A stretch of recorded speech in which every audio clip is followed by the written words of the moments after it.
Hi ಸ್ನೇಹಿತರೆ, ಎಲ್ಲರೂ ಹೇಗಿದ್ದೀರಾ? ನಾನಂತೂ ತುಂಬಾ ಚೆನ್ನಾಗಿದ್ದೀನಿ. ಇವತ್ತಿನ ವಿಡಿಯೋದಲ್ಲಿ ನಾನು ಯಾವ ರೀತಿ ಹಣನ ಸೇವ್ ಮಾಡ್ತಾ ಇದ್ದೀನಿ, ತುಂಬಾ ರೀತಿಯಲ್ಲಿ ನಾನು ಹಣನ ಸೇವ್ ಮಾಡಿದ್ದೀನಿ.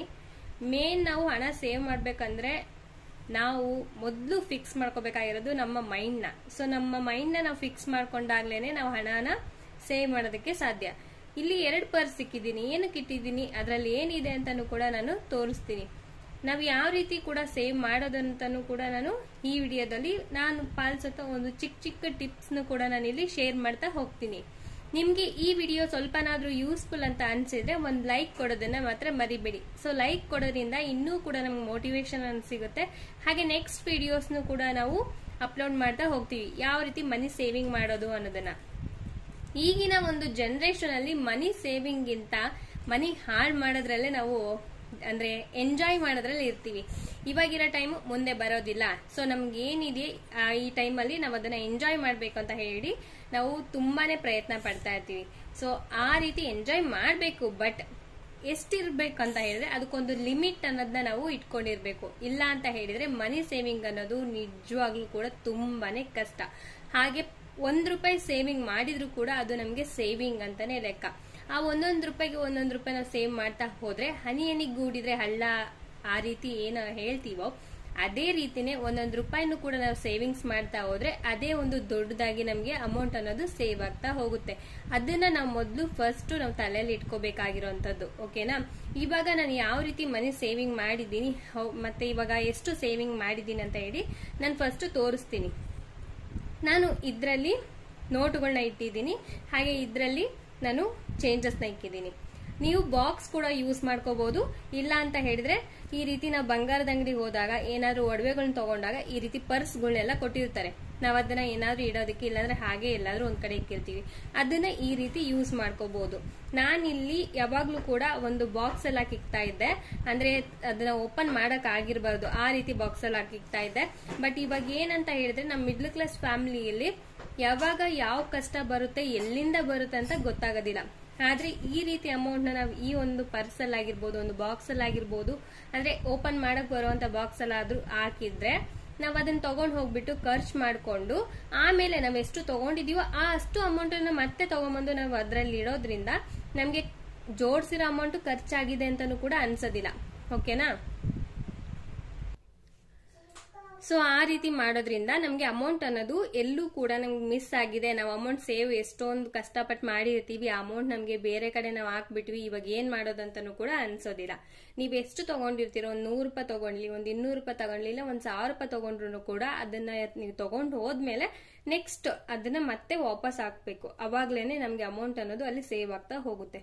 ಇವಾಗ ನೋಡಿ, ನಾನು ಅಮೌಂಟ್ ನ ಎಷ್ಟು ಸೇವ್ ಮಾಡಿದೀನಿ ಅಂತಾನು ಕೂಡ ನಾನೀಗ ಫಸ್ಟ್ ಟೈಮ್ ನಾನು ನಿಮ್ ಕಡೆ ತೋರಿಸ್ತಾ ಇರೋದು. ತುಂಬಾ ಸಲ ಅಂದ್ರೆ ನಾನು ಬಾಕ್ಸ್ ಅಲ್ಲಿ ಹಾಕಿರೋದೆಲ್ಲ ತೋರಿಸಿದೀನಿ, ಬಟ್ ನೋಡಿ ಈ ರೀತಿ ನಾ ಅಮೌಂಟ್ ಸೇವ್ ಮಾಡಿರೋದು ನಿಜವಾಗ್ಲೂ ನಮ್ಮ ಮನೇಲಿ ಕೂಡ ಗೊತ್ತಿಲ್ಲ ನಾನು ಇಷ್ಟೊಂದೆಲ್ಲ ಅಮೌಂಟ್ ಸೇವ್ ಮಾಡಿದ್ದೀನಿ ಅಂತ. ನೋಡಿ ಎಷ್ಟೊಂದು ಅಮೌಂಟ್ ಸೇವ್ ಮಾಡಿದ್ದೀನಿ ಅಂತ ನಿಮ್ಗೆ ಕೂಡ ಗೊತ್ತಾಗುತ್ತೆ. ಮನೇಲಿ ಯಾರಿಗೂ ಕೂಡ ಗೊತ್ತಿಲ್ಲ ನಾನು ಇಷ್ಟೊಂದು ಅಮೌಂಟ್ ಸೇವ್ ಮಾಡಿದ್ದೀನಿ ಅಂತ. ಯಾರಿಗೂ ಕೂಡ ಗೊತ್ತಾಗ್ಲೂಬಾರ್ದು ನಾವು ಅಮೌಂಟ್ ಸೇವ್ ಮಾಡ್ತಿದೀವಿ ಅಂತಾನು ಕೂಡ. ಯಾಕಂದ್ರೆ ಯಾವ್ದಾದ್ರು ಒಂದ್ ರೀತಿಲಿ ಆ ಅಮೌಂಟ್ ಅನ್ನೋದು ಖರ್ಚಾಗ್ತಾ ಹೋಗುತ್ತೆ. ನೀವು ನೋಡ್ತಿರ್ಬೋದು, ₹10 ಕೂಡ ನಾ ಅಮೌಂಟ್ ಅನ್ನೋದನ್ನ ಸೇವ್ ಮಾಡ್ತಾ ಇದ್ದೀನಿ. 10, 20, 50, 100, ಹಾಗೆ 200 ಮತ್ತೆ ₹500 ಹೇಗ್ ಬಂತು? ₹500 ಸೇವ್ ಮಾಡಿದ್ರ ಅಂತ ಕೇಳ್ಬೋದು. ಯಾವ ರೀತಿ ಸೇವ್ ಮಾಡ್ತೀನಿ ಅಂತ ಅಂದ್ರೆ, ಇವಾಗ ನಮ್ಮ ಮನೆಯಲ್ಲಿ ಸಿಲಿಂಡರ್ನ ಅಮೌಂಟ್ ನಾನು ಇವಾಗ ₹800 ಇದೆ ಅಂದ್ರೆ ಒಂದು ₹1000 ಇದೆ ಅಂತ ಹೇಳ್ತೀನಿ. ಸೊ ₹1000 ಕೊಟ್ಮೇಲೆ ನಾನು ಏನ್ ಮಾಡ್ತೀನಿ, ₹200 ಎತ್ತಿಕ್ತೀನಿ. ಅದಾದ್ಮೇಲೆ ಇವಾಗ ಮನೆಗೆ ಏನಾದ್ರೂ ಸಾಮಾನುಗಳು ಬೇಕು, ಇಷ್ಟ ಅಮೌಂಟ್ ಕೊಡಿ ಅಂತ ಹೇಳಿದ್ರೆ ಒಂದು ₹100 ₹200 ನಾನು ತಗೋತೀನಿ ಅಷ್ಟೇ, ನಾನು ಜಾಸ್ತಿ ತಗೊಳೋದಿಲ್ಲ. ಆ ತರ ತಗೊಂಡಾಗ ಅದ್ರಲ್ಲೂ ಕೂಡ ಒಂದ್ ಸ್ವಲ್ಪ ಏನಾದ್ರು ಚೇಂಜ್ ಉಳಿದ್ರೆ ಅದನ್ನು ಕೂಡ ನಾನು ಸೇವ್ ಮಾಡ್ತಾ ಹೋಗ್ತೀನಿ. ಇವಾಗ ಏನ್ 200, 300, ಇವಾಗ ₹100 ನೋಟ್ ಆಗಿದೆಯೋ ಆ ₹100 ನೋಟ್ ಇರೋದನ್ನ 5 ನೋಟ್ನ ಯಾರಿಗಾದ್ರೂ ಕೊಟ್ಬಿಟ್ಟು, ಅಂದ್ರೆ ಅಂಗಡಿಗಾರು ಕೊಟ್ಬಿಟ್ಟು ಈ ರೀತಿ ₹500 ನೋಟ್ ತಗೊಂಡ್ಬಂದ್ಬಿಟ್ಟು ಒಂದ್ ಪರ್ಸಲ್ ಹಾಕಿ ಇಕ್ತಾ ಇದ್ದೀನಿ. ಈ ರೀತಿ ನಾನು ₹500 ಇದ್ರೆ ಇದನ್ನ ಖರ್ಚು ಮಾಡೋದಕ್ಕೆ ನಾನು ಬೇಗ ಹೋಗೋದಿಲ್ಲ. ಯಾವಾಗ್ಲೂ ಕೂಡ ಅಕಸ್ಮಾತ್ ನನ್ಗೆ ಏನೋ ಅರ್ಜೆಂಟ್ ಇದೆ ಅಂದಾಗ ಮೇಲ್ಗಡೆ ₹10, ₹20 ಇರುತ್ತಲ್ವಾ, ಅದನ್ನಷ್ಟೇ ತಗೋತೀನಿ. ಈ ರೀತಿ ಗಟ್ಟಿ ಇರುವಂತ ನೋಟ್ನ ನಾನು ಯಾವತ್ತೂ ಕೂಡ ನಾನು ಖರ್ಚು ಮಾಡೋದಕ್ಕೆ ಹೋಗಲ್ಲ.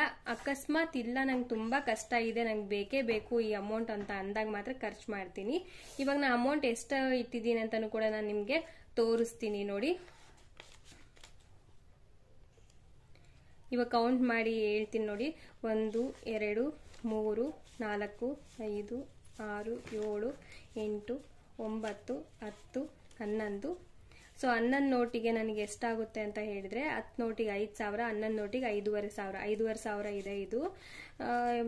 ಇದು 2 4 6 8 10 11 12 13 14 15 16 17 18 19 20 21, ಆಮೇಲೆ 21 22 2,200. ಸೊ ಇದು 5,500 ಅಂದ್ರೆ 7,700 ರೂಪಾಯಿ. ಇದು ಮೇಲಿಂದ ಒಂದು 100 ರೂಪಾಯಿ ಅಂತ ಅನ್ಕೊಂಡ್ರು 7,800 ರೂಪಾಯಿ ನಾನಿಲ್ಲಿ ಅಮೌಂಟ್ ಸೇವ್ ಮಾಡಿರೋಂಥದ್ದು. ಈ ಅಮೌಂಟ್ ನಾನು ಎಷ್ಟು ದಿವಸದಿಂದ ಸೇವ್ ಮಾಡ್ತಾ ಇದ್ದೀನಿ ಅಂತ ಹೇಳಿದ್ರೆ ಕೇವಲ ನಾನು ಸೇವ್ ಮಾಡಿರೋದು ಜಸ್ಟ್ ಒಂದು 4 ತಿಂಗಳಿಂದ ಈ ಅಮೌಂಟನ್ನ ನಾನು ಸೇವ್ ಮಾಡಿದ್ದೀನಿ. ಪ್ರತಿಯೊಂದರಲ್ಲೂ ಕೂಡ ನಾನು ಅಮೌಂಟ್ನ ಸೇವ್ ಮಾಡ್ತಾ ಹೋಗ್ತೀನಿ. ಇವಾಗ ಹಾಲಿಗೆ ಕೊಟ್ಟರೆ ಅಲ್ಲಿ 30 ರೂಪಾಯಿ ಹಾಲಿಗಂತ ಇಸ್ಕೊಂತೀನಿ. 26 ರೂಪಾಯಿ ನಾ ಹಾಲಿಗೆ ಕೊಟ್ಟರು ಇನ್ನು ಉಳ್ಕಿರೋ ಚೇಂಜ್ ತಂದ್ಬಿಟ್ಟು ಇನ್ನು 4 ರೂಪಾಯಿ ಉಳಿತಲ್ವಾ, ಅದನ್ನು ನೋಡಿ ಯಾವ ರೀತಿ ನಾನು ಸೇವ್ ಮಾಡಿದ್ದೀನಿ ಅಂತ ಇವಾಗ ನೋಡ್ತಾ ಇರ್ಬೋದು ನೋಡಿ. ಈ ರೀತಿ ನಾನು ಚೇಂಜ್ನು ಕೂಡ ನಾನು ಈ ಪರ್ಸಲ್ಲಿ ಹಾಕಿಟ್ಟಿದ್ದೀನಿ. ಅವಾಗ ಏನ್ ಮಾಡ್ತೀನಿ ಅಂದ್ರೆ ಈ ಪರ್ಸಲ್ಲಿ ಇರೋಂಥ ಅಮೌಂಟ್ನ ತಗೊಂಡೋಗ್ಬಿಟ್ಟು ಅಂಗಡಿಯಲ್ಲಿ ಚೇಂಜ್ ಎಲ್ಲ ಕೊಟ್ಟರೆ ನಮಗೆ ನೋಟನ್ನು ಕೊಡ್ತಾರೆ. ಆ ನೋಟನ್ನು ತಗೊಂಡ್ಬಂದ್ಬಿಟ್ಟು ಈ ರೀತಿ ಇದ್ರಲ್ಲಿ ಇಕ್ತಾ ಇದ್ದೀನಿ. ಸೊ ಅದರಿಂದನೂ ಕೂಡ ಅಮೌಂಟ್ ಉಳಿಯುತ್ತೆ. ನೆಕ್ಸ್ಟ್ ಇನ್ನೊಂದು ಏನಂದ್ರೆ ನಮ್ಮ ಮನೆಯಲ್ಲಿ ನನ್ನ ಮಕ್ಕಳಿಗೆ ಏನಾದರೂ ಈ ತರ ಸ್ನಾಕ್ಸ್ ಕೇಳ್ತಾರೆ, ದುಡ್ಡು ಕೊಡಿ ಅಂತಂದು ಹೇಳಿ ಇಸ್ಕೊಂಡ್ರೆ ಅವರು 50 ರೂಪಾಯಿ ಕೊಟ್ಟರೆ ಅದರಲ್ಲಿ 20 ರೂಪಾಯಿ ಇಲ್ಲಾಂದ್ರೆ 10 ರೂಪಾಯಿ ಖರ್ಚು ಮಾಡಿಬಿಟ್ಟು ಇನ್ನು ಉಳ್ಕಿರೋ ಅಮೌಂಟ್ನ ಸೇವ್ ಮಾಡ್ತಾ ಹೋಗ್ತಾ ಇದ್ದೀನಿ.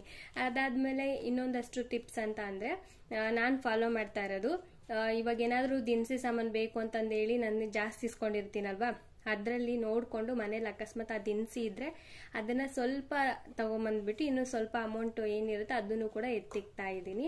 ಈ ರೀತಿ ಮಾಡ್ತೀನಿ. ಆಮೇಲೆ ಏನಾದ್ರು ಅಕಸ್ಮಾತ್ ನಾನು ಏನಾದ್ರು ಅಂಗಡಿಗೆ ಅಥವಾ ಇಲ್ಲಾಂದ್ರೆ ಹಾಸ್ಪಿಟಲ್ಗೆ ಹೋದಾಗ ಅಮೌಂಟ್ ಬಂದ್ಬಿಟ್ಟು ಸ್ವಲ್ಪ ಕಡಿಮೆನೇ ಆಗಿರುತ್ತೆ. ಇವಾಗ 1000 ಆಗಿದೆ ಅಂದ್ರೆ ನಾನು 1500 ಆಗಿದೆ ಅಂತ ಹೇಳ್ತೀನಿ.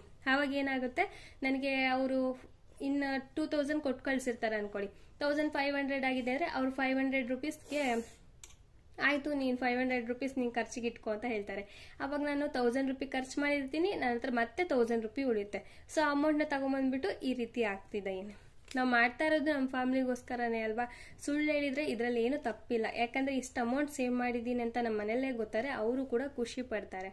ಹಾಗೆ ನಮ್ಮ ಕಷ್ಟ ಕಾಲದಲ್ಲೂ ಕೂಡ ನಮ್ಗೆ ಈ ಅಮೌಂಟ್ ಅನ್ನೋದು ಸೇವ್ ಆಗ್ತಾ ಹೋಗುತ್ತೆ. ಇಷ್ಟು ಅಮೌಂಟನ್ನ ನಾವು ಜಸ್ಟ್ ಒಂದು 4 ತಿಂಗಳಲ್ಲಿ ನಾನು ಸೇವ್ ಮಾಡಿದ್ದೀನಿ ಅಂತ ಅಂದ್ರೆ ನಾನು ಇನ್ನೂ ಇದ್ರ ಮೇಲೆ ನನಗೆ ಅಷ್ಟು ಇಂಟ್ರೆಸ್ಟ್ ಕೂಡ ಇಲ್ಲ. ಅಂದ್ರೆ ಅಮೌಂಟ್ ಸೇವ್ ಮಾಡೋದು ಆ ತರ ಎಲ್ಲ ಏನೋ ಸೇವ್ ಮಾಡ್ಬೇಕಲ್ಲ ಅಂತಂದು ಹೇಳ್ಬಿಟ್ಟು ಸೇವ್ ಮಾಡಿದಕ್ಕೆ ಇಷ್ಟ ಆಗಿದೆ. ನಾನು ಅದ್ರಲ್ಲೇ ತಲೆ ಇದ್ ಮಾಡ್ಕೊಂಡು ಇಲ್ಲ ನಾನು ಸೇವ್ ಮಾಡ್ಬೇಕು ಅಮೌಂಟು ಸ್ವಲ್ಪನಾದ್ರೂ ನಾವು ಉಳಿಸ್ಕೊಂತ ಹೋಗ್ಬೇಕು ಅಂತ ನಾನು ಮೈಂಡ್ ಸೆಟ್ ಮಾಡ್ಕೊಂಡೆ ಅಂದ್ರೆ ಇದಕ್ಕೂ ಜಾಸ್ತಿ ನಾವು ಅಮೌಂಟ್ ನ ಸೇವ್ ಮಾಡ್ಬೋದು. ನಾವು ಒಬ್ಳೆ ಅಂತ ಅಲ್ಲ ಫ್ರೆಂಡ್ಸ್, ಎಲ್ಲಾ ಹೆಣ್ಮಕ್ಳು ಕೂಡ ನಾವ್ ಈ ರೀತಿ ಮಾಡ್ಬೋದು. ಗಂಡ್ ಮಕ್ಳ ಹತ್ರ ಕೇಳಿ, ನೀವು ನಿಮ್ಮ ಗಂಡಂದ್ರ ಹತ್ರ ಕೇಳಿ ಅಮೌಂಟ್ ಕೊಡಿ, ನಮ್ಗೆ ಮನೆ ಖರ್ಚಿಗೆ ಕೊಡಿ ಅಂತ ಕೇಳಿ. ಅಮೌಂಟ್ ಕೊಟ್ಟಾಗ ಅದನ್ನ ಯಾವ ರೀತಿ ಉಪಯೋಗಿಸ್ಕೋಬೇಕು ಅನ್ನೋದನ್ನು ಕೂಡ ಸ್ವಲ್ಪ ನಾವು ತಲೆ ಓಡಿಸಿದ್ರೆ ಎಷ್ಟು ಅಮೌಂಟ್ ಬೇಕಾದ್ರೂ ನಾವು ಸೇವ್ ಮಾಡ್ಬೋದು. ಮನೆಯಲ್ಲೇನೆ ಹೆಣ್ಮಕ್ಳು ಇಷ್ಟು ಅಮೌಂಟ್ ನ ನಾವು ಸೇವ್ ಮಾಡ್ಬೋದು. ಈ ಅಮೌಂಟ್ ನ ನಮ್ ಕಷ್ಟ ಕಾಲಕ್ಕಾದ್ರೂ ಉಪಯೋಗಿಸ್ಕೋಬಹುದು. ಇಲ್ಲ ಅಂತ ಹೇಳಿದ್ರೆ ಒಂದು ಒಡವೆನಾದ್ರೂ ತಗೋಬಹುದು, ಇಲ್ಲ ಒಂದು ಬೆಳ್ಳಿ ಸಾಮಾನನ್ನಾದ್ರೂ ತಗೋಬಹುದು. ಇಲ್ಲ ಈ ಅಮೌಂಟ್ ನ ನಾವು ಇಷ್ಟು ಸೇವ್ ಮಾಡಿರ್ತೀವಲ್ವಾ, ಈ ಅಮೌಂಟ್ ನ ತಗೊಂಡೋಗ್ಬಿಟ್ಟು ಒಂದು ಬ್ಯಾಂಕ್ ಅಕೌಂಟ್ ಅಲ್ಲಾದ್ರೂ ಈ ಅಮೌಂಟ್ ನ ಹಾಕ್ಬೋದು. ಬ್ಯಾಂಕ್ ಅಕೌಂಟ್ ಅಂತ ಅಂದ್ರೆ ಮೇನ್ ನೀವು ತಿಳ್ಕೊಬೇಕಾಗಿರೋದು ಗೂಗಲ್ ಪೇ, ಆಮೇಲೆ ಏನದು ATM ಕಾರ್ಡ್ ಯೂಸ್ ಮಾಡೋಂಥದ್ದು, ಆಮೇಲೆ ಏನೇನೋ ಫೋನ್ ಪೇ, ಪೇಟಿಎಂ ಮತ್ತೆಲ್ಲ ಬರುತ್ತಲ್ವಾ, ಅದನ್ನೆಲ್ಲ ಮಾಡ್ಕೊಂಡಿದ್ರೆ ಆ ತರ ಟ್ರಾನ್ಸಾಕ್ಷನ್ಸ್ ಇದ್ರೆ ದಯವಿಟ್ಟು ಆ ಅಕೌಂಟ್ ಅಲ್ಲಿ ಮಾತ್ರ ಅಮೌಂಟ್ ಹಾಕೋದಕ್ಕೆ ಹೋಗ್ಬೇಡಿ. ತುಂಬಾ ಸಲ ನಾನು ಅನುಭವಿಸಿದೀನಿ. ಏನಂದ್ರೆ ಅದು ತಗೊಂಡ್ ಹೋಗಿ ಅದ್ರಲ್ಲಿ ಹಾಕೋದು, ನಮ್ಗೆ ಏನಾದ್ರು ಅಮೌಂಟ್ ಇಲ್ದಾಗ ಯಾವ್ದಾರು ಅಂಗಡಿಗೆ ಹೋದಾಗ ಫೋನ್ ಇಟ್ಟಿರುತ್ತೆ, ಸ್ಕ್ಯಾನ್ ಮಾಡ್ಬಿಡೋದು, ಅಮೌಂಟ್ ನ ಅವರಿಗೆ ಹಾಕ್ಬಿಡೋದು. ಈ ರೀತಿ ಮಾಡಿ ಝೀರೋ ಮಾಡ್ಕೊಂಡು ಕುತ್ಕೋತೀವಿ. ಅದ್ರ ಬದಲು ನೀವು ಪೋಸ್ಟ್ ಆಫೀಸಲ್ಲಿ ಅಥವಾ ಪೋಸ್ಟ್ ಆಫೀಸಲ್ಲೇ ನೀವು ಬೆಸ್ಟ್ ಅಂತ ಹೇಳ್ಬೋದು. ಯಾಕಂದ್ರೆ ಪೋಸ್ಟ್ ಆಫೀಸಲ್ಲಿ ಹಾಕಿದ್ರೆ ನಾವು ಹೋಗಿ ಮತ್ತೆ ಅಮೌಂಟ್ ಆಗುತ್ತಲ್ಲ ಅಂತ ಹೇಳ್ಬಿಟ್ಟು ನೆಗ್ಲೆಕ್ಟ್ ಮಾಡ್ತೀವಿ. ನಾವು ಅಮೌಂಟನ್ನು ಬಿಡ್ಸೋದಕ್ಕೆ ಹೋಗಲ್ಲ. ಒಂದ್ಸಲ ಕಟ್ಟಿದ್ರೆ ಮುಗೀತು. ತುಂಬಾ ಸಲ ನಾನು ಅಬ್ಸರ್ವ್ ಮಾಡಿದೀನಿ. ಒಂದ್ಸಲ ಅಲ್ಲಿ ಅಮೌಂಟ್ ನಾವು ಹಾಕಿದ್ವಿ ಅಂತ ಹೇಳಿದ್ರೆ ಮತ್ತೆ ನಮ್ಗೆ ಬೇಕು ಅದನ್ನ ಬಿಡ್ಸ್ಕೊಂಬರೋಣ ಅಂತ ಅನ್ಕೊಂಡಿರ್ತೀವಿ. ಯಾರು ಹೋಗ್ತಾರೆ ಬಿಡು, ಅಲ್ಲಿ ಹೋಗಿ ಯಾರು ಅದನ್ನೆಲ್ಲ ಬರ್ದು ಬಿಡ್ಸ್ಕೊಂಬರ್ತಾರೆ ನೋಡೋಣ ಅಂತ ಹೇಳ್ಬಿಟ್ಟು ಈ ತರ ನೆಗ್ಲೆಕ್ಟ್ ಮಾಡ್ತೀವಿ. ಆ ರೀತಿ ನೆಗ್ಲೆಕ್ಟ್ ಮಾಡ್ದಾಗ್ಲೇನೆ ಒಂದ್ ಕಡೆ ನಮ್ಗೆ ಅಮೌಂಟ್ ಅನ್ನೋದು ಸೇವ್ ಆಗ್ತಾ ಹೋಗುತ್ತೆ. ಆ ರೀತಿ ಇರುವಂತ ಅಕೌಂಟ್ಗೆ ನೀವು ಅಮೌಂಟ್ನ ಹಾಕ್ತಾ ಹೋಗಿ. ಇಲ್ಲ ಅಂತ ಹೇಳಿದ್ರೆ ನಿಜವಾಗ್ಲೂ ನಾವು ಬ್ಯಾಂಕ್ ಅಕೌಂಟಲ್ಲಿ ಹಾಕಿದಾಗ ನಿಜವಾಗ್ಲೂ ಅಮೌಂಟ್ ಅನ್ನೋದು ನಮ್ಗೆ ಅಲ್ಲಿ ಕೈಯಲ್ಲಿ ಉಳಿಯೋದಿಲ್ಲ.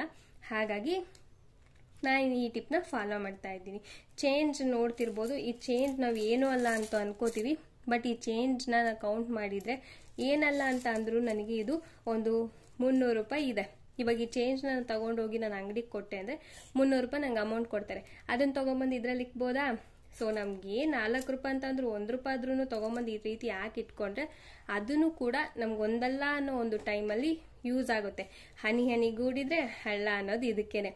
ಇಷ್ಟು ನಾವು ಕೂಡಿಸ್ತೀವಿ. ಇದನ್ನ ತಗೊಂಡೋಗಿ ಅಂಗಡಿ ಕೊಟ್ಟಾಗ ನಮ್ಗೆ ಗಟ್ಟಿ ನೋಟ್ ಕೊಡ್ತಾರೆ. ಅದನ್ನ ತಗೊಂಡ್ಬಂದು ಇಲ್ಲಿಟ್ರೆ ನೋಡಿ ಈ ರೀತಿ ಅಮೌಂಟ್ನ ಸೇವ್ ಮಾಡ್ಬೋದು. ಎಷ್ಟು ಯೂಸ್ಫುಲ್ ಅಲ್ವಾ? ಸೊ ನಿಮಗೆ ಈ ವಿಡಿಯೋ ಇಷ್ಟ ಆಗಿದೆ ಅಂತ ಅನ್ಕೋತೀನಿ. ಹಾಗೆ ಈ ರೀತಿ ಒಳ್ಳೊಳ್ಳೆ ವಿಡಿಯೋಸ್ ಹಾಗೆ ಟಿಪ್ಸ್ನು ಕೂಡ ಶೇರ್ ಮಾಡ್ತಾ ಹೋಗ್ತೀನಿ. Thank you for watching. Bye.